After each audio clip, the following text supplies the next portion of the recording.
Today on the Frozen Fly, we'll be tying ourselves a classic woolly bugger, black. To start off with, we have a Daiichi 2220 in a size 4 with a 5/32 bead head.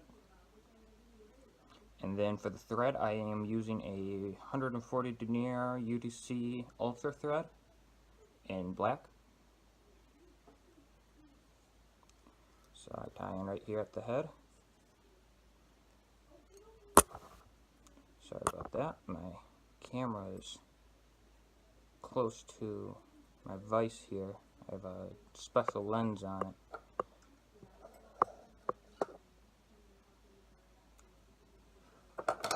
Trim that, trim the tag, and run threads rearward.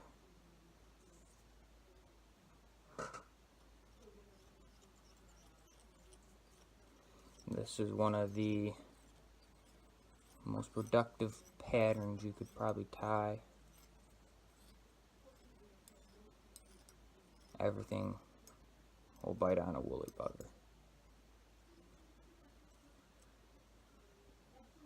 Just gotta have it as the right size and put it in front of the right fish. I've caught just about everything on them. So then we use some black marabou.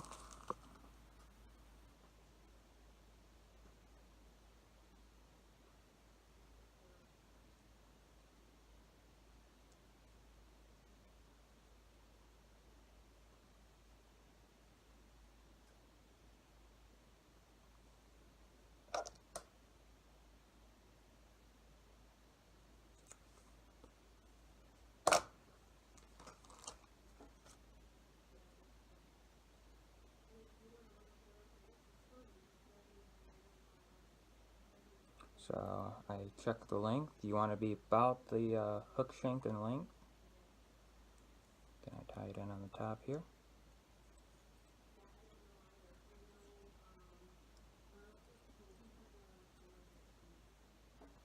Pull out any of the loose things here. Then your unwraps forward here.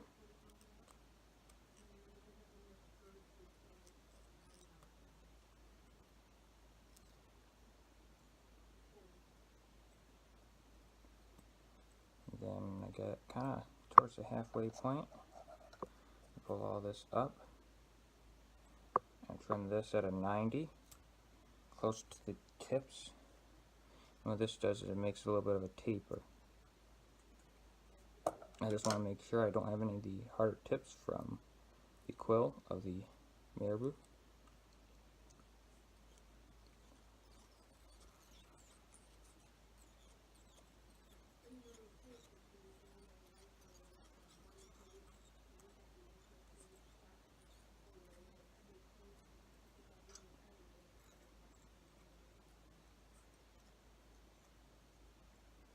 So now run this back to the tail.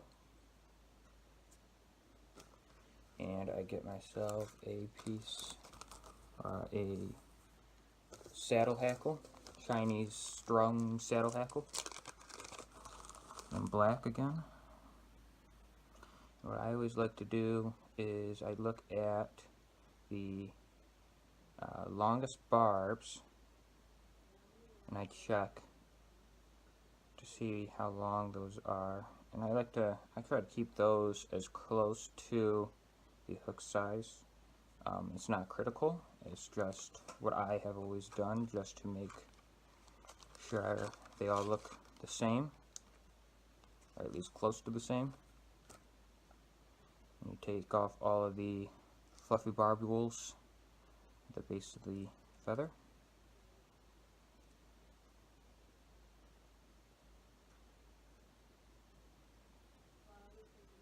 So you're left with this. And then what you do is you take the tip, grab it just by the tip, and take these feathers, or these barbules, and you pull them back.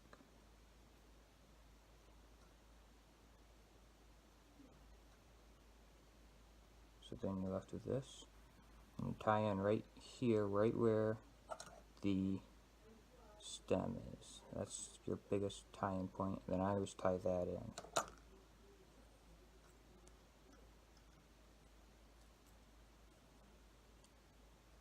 You always want to make sure you get some of that stem when you tie it in, because that's what gives it the strength to stay. So then I bring it right back to the base. Now we build up our body. There's a few different ways to do this. I'll be using a UV laser dub, Syneos. It's got this like holographic effect in there that I always enjoy. And I do a fairly thick dubbing noodle.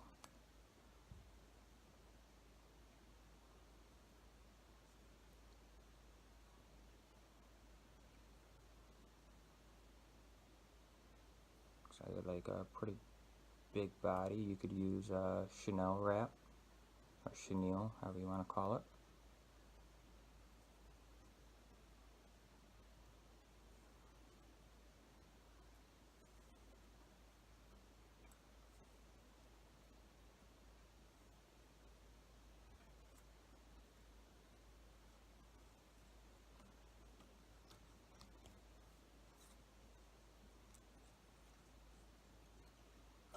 Put a little bit more.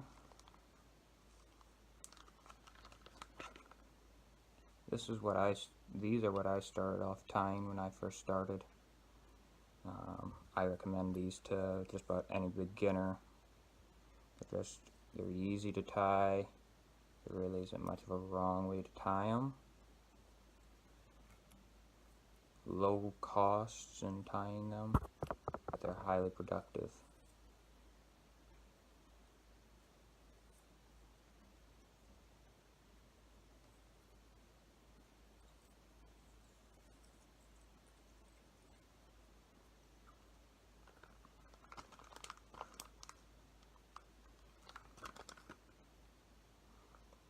Most of the time, when I first started doing these, my body here was always really thin,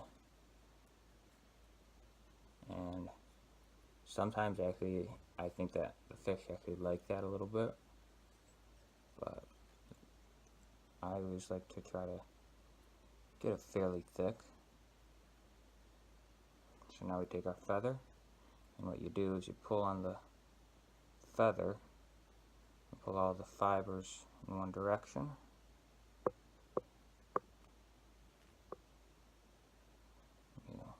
Wrap forward. I always wrap in the direction that I wrap my thread, so that when I get to the end, when I go to tie it off, the tension on the thread will pull this in the direction that I'm wrapping anyways.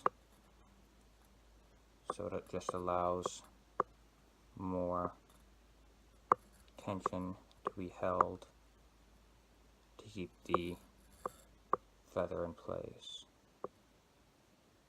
And you can see I got this gap here, so I have to actually back it up.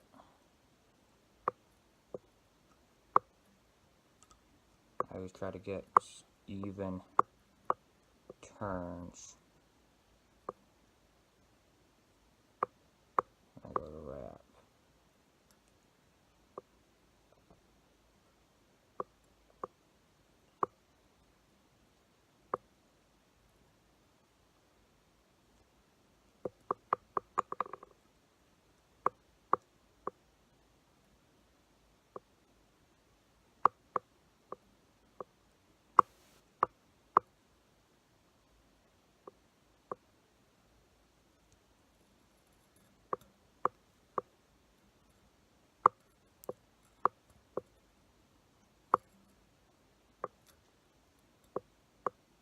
Just trying to get a little more space out.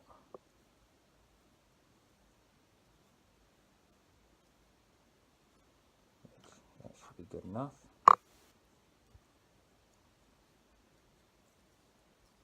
So we tie this off. Trim that off.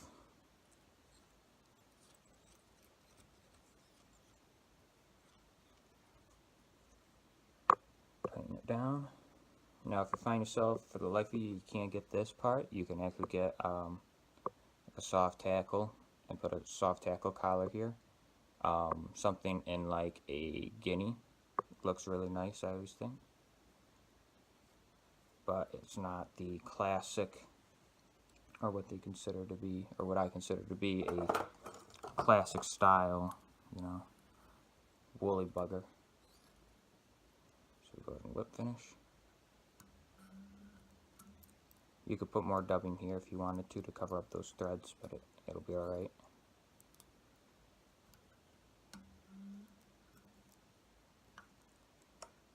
Trim it off.